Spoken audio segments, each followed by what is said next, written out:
Yon guys, hello mga ka-service. Ayun. So, gusto ko lang ipaalam sa inyo, mga kapwa ko driver, mga ka-service sa kalye.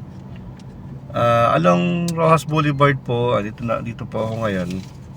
Actually, ano lang po daw dito, 60. Maximum of 60 yung takbo natin, 60 km/h. Kasi nahuli ako kanina. Nahuli ako kanina overspeeding ko lang. 67 km/h. Kasi yung haharap ko kanina biglang humina, bumagal. Yun pala, meron palang group of MMDA doon sa may dulo.